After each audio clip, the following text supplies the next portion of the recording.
Залда 4 микрофон иштеп жатат. Өтүнүч ушул кезектүүлүктү жана тартипти сактоо менен суроолорду берсеңиздер болот. Суроо жоопторго 2 минуттага чейин убакыт берүүнү сунуштайм. Жетишпей алгандар болсо, бул фойеде биз атайын кабыл алуу пункту уюштурулган. Ошол жака кайрылууңуздарды берсеңиздер түздөн-түз президенттин администрациясына берилет. Урматтуу президент, мен Ош шаарына караштуу Төлөкөн айылында турамын. Атым Медербек Мамарасулов. Урматтуу президент, ушу сиз келгенден тартып Кыргызстан оңолду. Карапайым элди карап, биринчи айттыңыз эле, бай жоголот, кембагал жоголот, орто жашайбыз деп. Азыр сиз келгенден орто жашап атабыз. Рахмат сизге. Рахмат. Рахмат сизге. Чоң рахмат сизге. Рахмат эме. Мактабай эле койсоңуздар. Атайлап мактаткандай көрөт айрым саясатчылар. Ошон үчүн дароо эле диги проблемаларыңызды, суроолор болсо, талаптар болсо, анан кандай бир чечүүчү маселелер болсо, сразу ошого өтсөңүздөр. Төлөкөн айылында бир 3 көйгөй бар. Биринчи мына тротуар, жолубуз тар. Өзүңүз 1-2 жыл мурда мына ипподромго келгенде көргөнсүз. Аябай транспорт көп, окуучулар жолдун ортосуна кетет, көп авария болот. Экинчи сурообуз канализация. Мына Төлөкөн айылы зона отдыхка карайт да. Жаздын ысыгында жолдун кетип атсаңыз септик жытанат. Ошо канализация болсо жакшы болот эле да, бизде Төлөкөн айылындачы. Анан үчүнчү сурообуз, ошо биздин Төлөкөнгө мектеп түшүп атат. Ошо мектептин атын Чекир Базаров атында коюп берсеңиз жакшы болот эле. Элдер ошону суранып мени жөнөттү да. Ал адамдын атыбы? Ооба, Чекир Базаров деп аты. Мектептерди коюп берели дегенбиз, мектептерди. Боло берет, Ну, аны карап көрсүн жергиликтүү бийлик. Депутаттар чечет. Негизи биз айылдарга адамдардын аттарын койгонду тыюу салып атабыз да. Кызыл чеке болуп, 2 бөлүнүп, 3 бөлүнүп мушташа беришет экен. Менин атам атын коебуз, сенин атаңдын, сенин урууңдун деп ошон үчүн. А мектептерге боло берет экен. Карап көргүлө, эгерде жергиликтүү эл, депутаттар, жергиликтүү кеңештин төрагалары каршы болбосо, пожалуйста, эч кандай каршылык жок. Так, тротуар боюнча, тротуар менен жол, то есть канализация экен. Канализацияны ким карайт? Айыл чарба. Водоканал да, водоканал. Ну, карагыла, бул айылдуу жерде экен да, айылдуу жер. Төлөкөн айылында дедиңизби? Төлөкөн айылында болсо, ошол канализациясын тиешелүүлөр карагыла. Мектеп боюнча айттым, тротуар боюнча кимге тиешелүү болсо карагыла. Бул шаарга кирип кеттиби ошондо, Төлөкөн. А шаарга кирсе сиздики экен анда. Карап бергиле. Кийинки. Ассаламу алейкум, Садыр Нуркожоевич жана жыйындын катышуулары. Мен биринчи көйгөйүм, мен Озгур айылынан Атабек Умарбек. Биринчи көйгөй айылда суунун башы болгон менен таза суу, иче турган таза суу жеткиликсиз. Экинчи маселем, жер бар, детсадка бөлүнгөн. Бирок ошол жыйынтыгына чыгып, жакында Кудай кааласа үмүттө турабыз, детсад салынган. Себеби Озгурда болгону бир гана кичине детсад бар. Үчүнчү маселем, азыр Кыргызстандын көп жердеги желегин желбиреткен биздин жаштар спорт менен. Өтө спорт комплекске муктажбыз. Ошол детсаддын жанына спорт комплекс курдуруп берсеңиздер. Кайсы айыл дедиңиз? Озгур айылы. Өзгүр? Озгур. Төртүнчү маселем, 2017 жылдан бери Озгур айылынын үлүш жерин жеке менчик, жеке инсандар өздөрүнө менчик кылып үлүш жерлерди бөлүп туруп документтештирген дагы азырга чейин сот процесси аягына чыкпай жүрөт. Элдин үлүшүн жеке менчиктер менчиктештирип алган. Ошол маселе эмге чейин чечилбей жүрөт. Азыр токтоп туруңуз. Элдин үлүш, элге тийген үлүш жерди ким менчиктештирип алат? Чиновниктерби? Ошо чиновниктер. Бири Рустам деген неме суу чарба немесине иштейт. Сулайман Рустам деген. Азыркы чейин ошонун жыйынтыгы чыкпай жүрөт. Ким болуп иштейт ал? Сулайман Рустам. Суу чарбасында иштейт эле. Обл прокурор барбы, турчу орунга? Обл прокурор. Прокуратурадан ким бар? Шаардык бар. Шаардык. Сиз караңыз мону үлүш жерлерди кантип менчиктештирип болот? Суу чарба департаментинин башчысы. Түшүнүктүү, Сизге тапшырмаган. Дагы Рахмат көңүл бурганыңызга. анда токтоп туруңуз анда. Могул так. Дароо эле жооп берип кетейин, ошондо убакытыбызды бири-бирибизге абдан үнөмдөйбүз. Таза суу боюнча биз жылына где-то бир 40 айылга, 40 айылдан таза суу чыгарып берип келатабыз. Силердин айылга деле акыры бир күнү жетебиз. Быйыл болбосо эмдиги жылы дегендей. Бүт баарына бир моментте, бир жылда эле кылып бере албайт экенбиз, ага бюджетибиз не позволяет дегендей да, орусча айтканда. Кечиресиз, ошону туура түшүнөсүздөр, жетебиз ага да. Бала бакча боюнча карап көргүлө. Канча бала бакчалык орунга эме кылды эле, долбоорлонду эле. Микрофону күчөйт болот. 260 орунга деп сунуш кылып атабыз. Эми бизге канча көбүрөөк болсо ham Сунушуңар, канча көп болсо болот. Эл аздан көп ал жерде. Элдин Жок, планга кирген менен каражаты бөлүнгөн беле? жалаң шаардагы детсадтарга апарабыз биз неме балдарды. Түшүнүктүү. Спорт комплекс боюнча суроо коюп коелу. Биле аны тактайбыз. Күчүбүз жетсе куруп беребиз. Болбосо быйыл, болбосо эмдиги жылы. Эгер жеке болсо биздин инсандар бар, жеке кызыкчылыгы бар, өзүбүздүн жаштар. Демилген менен өзүбүз курабыз деген балдар дагы бар. Жер берсеби? Айылдын тургундарынан бар, ошондой курам деген балдар. Карагыла, эгерде жер болсо бөлүп бергиле, курабыз десе. Бирок мамлекет тараптан да жакшы жардам берели, анткени жеке жактар баягы начар куруп койбогондой болуш керек да. Бир 50-60 жыл былк этпей тура тургандай болуш керек. Жеке жактар кургандарды деле көрүп жүрөбүз, республика боюнча баягы спонсорский кылып, ошо айылдын жигити куруп берем дегенде начар куруп койгондор моменттер болуп атат да азыр. 5-10 жылдан кийин жарабай кала тургандай кылып куруп коюшат. Ошону эмеге алыш керек. Анан курулуш министри ушундай курулуштардын бардыгын көзөмөлгө алышыңыз керек. Түшүндүңөр, мурдакыдай болбош керек. Баягындай документи жок, жөн эле ооз экеле могу жерге сала бер деп коюп, анан эч бир долбоору да жок салып койбосун да ошолорду карагыла. Так. Түшүнүктүү болду. 4-үнчү маселеңиз боюнча шаардын прокурору, сиз муну текшересиз дагы башкы прокурорго далаш этесиз, анан ал мага айтып койсун. Түшүнүктүү экөөңөргө.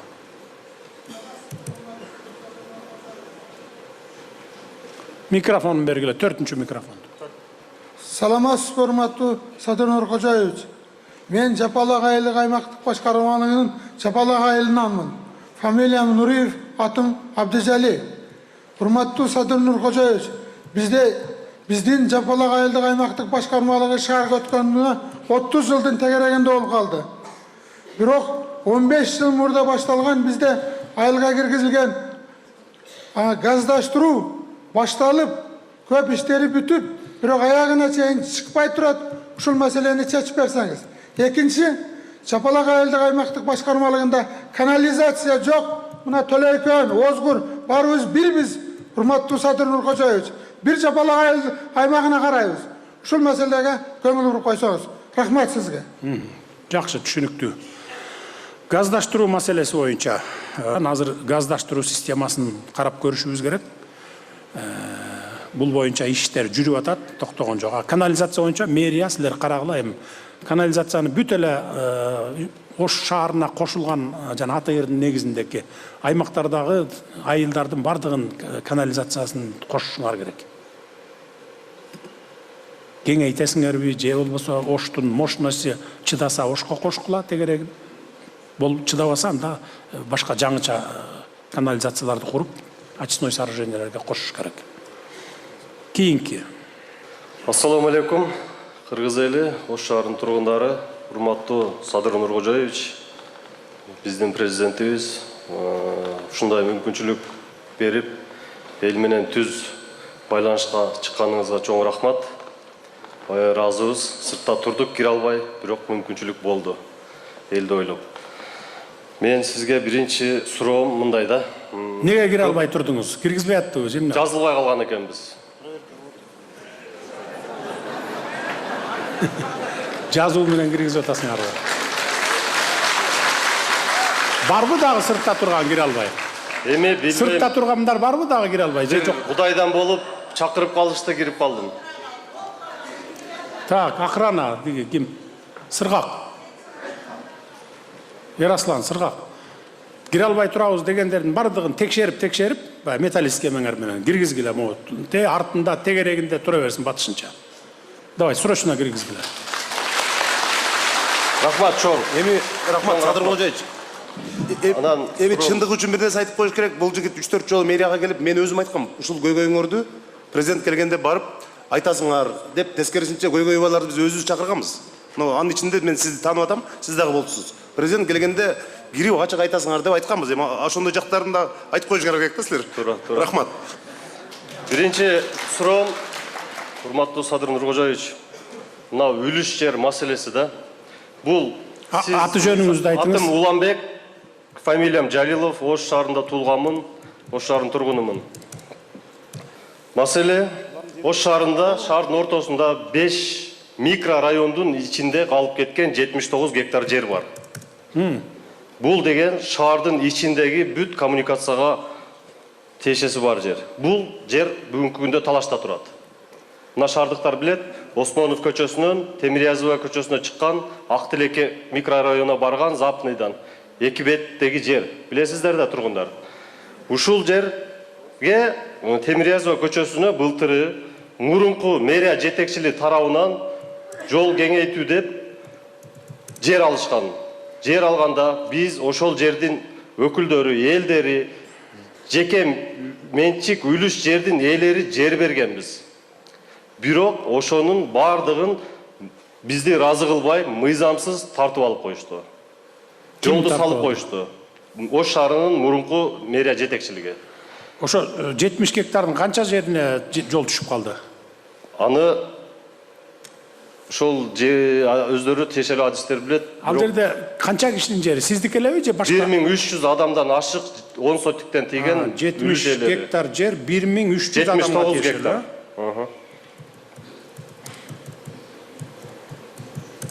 Түшүнүктүү. Анда мындай кылышыбыз керек да, муну Жанар мырза. Жеке менчиктерди жөн эле тартып алып койгонго болбойт. Жеке менчик кол тийгиз өзү негизи. Мейли жер болобу, мүлк болобу, мал жан болобу. Анда бул канча жолго деген немеси түшүп калды экен, баягы. Канча гектарына жол түшүп калды экен, эсептеп чыккыла дагы компенсация кылып, булар менен баягы мировой менен, тынчтык келишими менен чечишиңиздер керек. Башка жерден жер берип, эгерде кимдерге эме болуп кала турган болсо. Эгерде шаарда жер жок болсо, анда биз башка жакынкы айыл өкмөттөрдүн ФПС жеринен берсек да болот. Алмаштырып берсек болот да, өкмөттүн токтому менен чыгарып туруп. Анан ал эгерде шаардын ортосунда калган жер болсо, ал жерди анда бир жолу эле баарыныкын алмаштырып беришибиз керек, алмаштырып алышыбыз керек да, ал жерге ГИК аркылуу элге баягы үй жокторго үй куруп беришибиз керек. Мен азыр билбейм кандай жер экенин, мен көрө кетейинчи аны бүгүн эртеңдерде. Бергиле микрофону биринчи. Былтыры ошол мыйзамсыздык иш боюнча сизге кат жөнөткөнбүз. Мурунку УКМК жетекчилиги Камчыбек Кыдыршаевичке, Ош шаардык прокуратура башкармалыгы Бакытбек Өмүрбековичке, мына жерде 9 барактан турган элдин колу.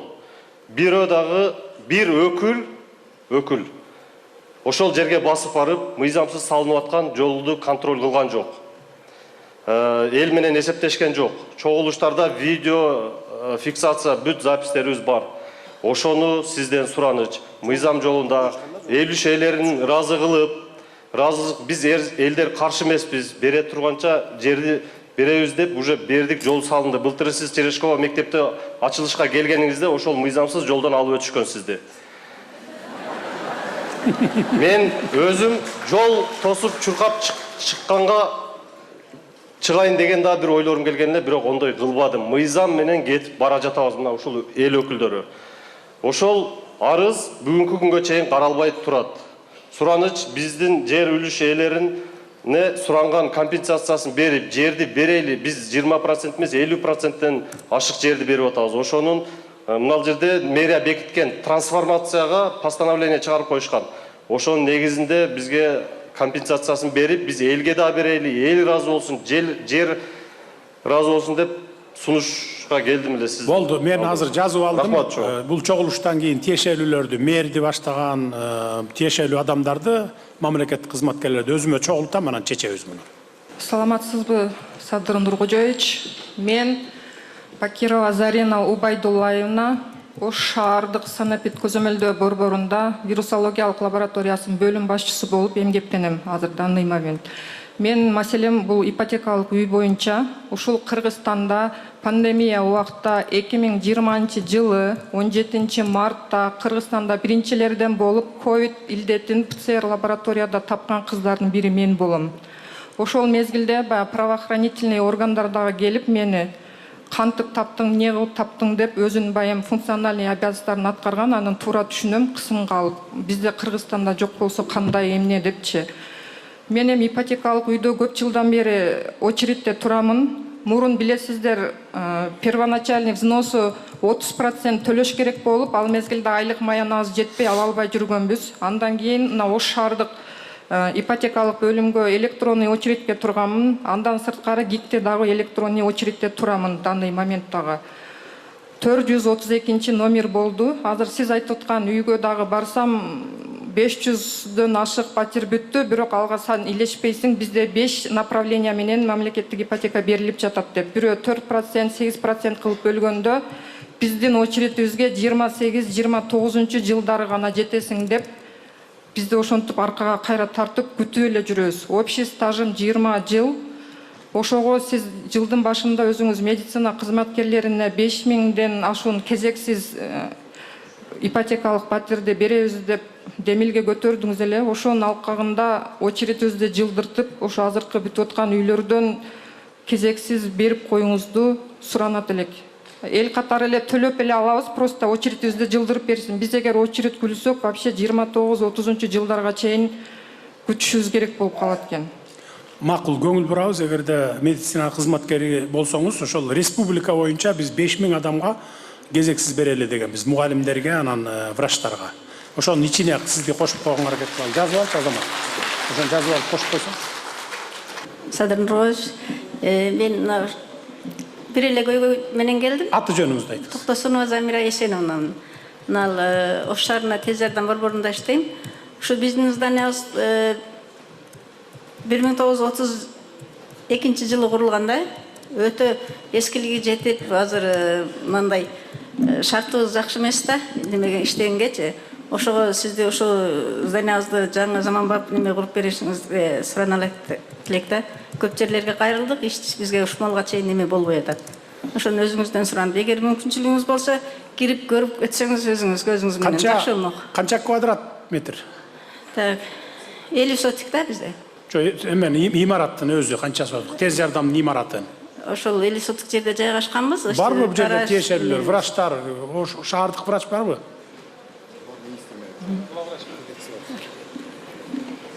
Канча мындай көлөмү канча? Саламатсызбы, Садыр Нуркожоевич. 100 квадрат. Азыр биздин ал жерибиз 150 метр квадраттан ашык, андан гараждарыбыз бар. Гараждарыбыз дагы эскилик абалда, уже баары 32 жылы курулган, андан бери эч кандай капиталдык ремонттон өткөн эмес. Канча машинеңер бар тез жардам үчүн? Бизде 26 машинабыз бар. Ошо шаар боюнча ошо бир эле тез жардам участок ошо жерби? Бир эле ошол жер. Зданияңардын өзү 150 квадрат метр дейсиң. 150 метр квадрат. 150. Бир этаж уже фундаменттери жер менен бир болуп неме болгондо 2017 жылы МЧС тараптан уже сноска деп берилген, бирок 2017 жылдан бери ар жака кат жазабыз, бирок жооп болбой атат да бизде. Макул, мен ушул өзүмдүн эле спонсордук фондуман, демөөрчүлүк фондуман эле курдуруп берейинчи. Бюджетте каралган деп коет. Рахмат, Садыр Нуркожоевич, чоң рахмат. Азамат, жазып кой, эмеден булардан кат алып туруп, маған алып келесиң, мен кол коюп берейин, анан сен курасың ким? Министр строительства. Сметасын чыгарып, экөөң биригип туруп, сметасын чыгаргыла, эми көп деле эмес экенде 150 квадрат метр турбай. Эми азыр заманбап талапка ылайык кылып бир где-то бир 250-300 квадрат метр кылып бергиле, бай отурган жерлерин. Анан гараж тияк биягынын баарын сметасын алып келесиңер. Түшүндүңөр, а? Саламатсызбы, Садыр Нуркожоевич, саламатсыздарбы? Мен Аймирова Гүлжан, Ош шаарынын Краснофлотская көчөсүнүн сностон келген 65 жашоошунун атынан кайрылып жатам. Биздин үйлөр снос болгонуна 9 ай болду. Бирок ошо карабастан 9 ай болгонуна карабастан биз эч кандай документ ала элекпиз. Жанарбек мырза өзү барып биздин маселебизди жеринде көйгөйүбүздү барып угуп келди. Сизден сураныч, биздин ушул маселебизди эртерээк чечип берип, тек паспортторубузду берсе, андан кийин андан сырткары мындай комиссия түзүлүп, биздин бузулган үйлөрүбүздү базардын баасында баалап беришсе. Анан ал жерде көптөгөн адамдар өздөрүнүн өмүр бою тапкан оокаттарынан айрылып, ал жерге барып отурат да, анан ошону дагы жакшы баалап базар баасындачы бизге тек паспортторду эртерээк чечип бергенге сиз ошо көзөмөлдөп берсеңиз. Биз 9 айдан бери ал жерде 65 үй бүлө күтүп отурабыз да. Анан көпчүлүгү баягындай жакшы бааланбай калган. Кээбиркилерине мындай чоңураак жери болсо кичинерээктен батирлерди берип койгон. Өзүңүз айтмакчы, жер там менен батирдин айырмасы болот экен да. Анан ошону туура баалап, калыс баалап, комиссия түзүп берип, өзүңүз көзөмөлдөп берсеңиз, сизден сураныч. 65 үй бүлөнүн атынан келдим эле. Жана сиз экөөбүз сүйлөшкөн маселе ошол эле, снос болуп, жол түшүп калган ал жерге, анан бергенде туура эмес берилип калган деп аттыңыз беле? Чоң үйлөргө 1 комнат берилип калган, кичине эле болуп жерге 3 комнат берилип калган деген. Бул маселе боюнча биз жана сүйлөштүк, бул боюнча кеңешме өткөргөнбүз, 1 саат отурдук. Жанар мырза тиешелүү жетекчилер менен жакын арада чогултуп барыңыздарды. Эки тарап тең анан чечип беришет. Чечип берет бул боюнча.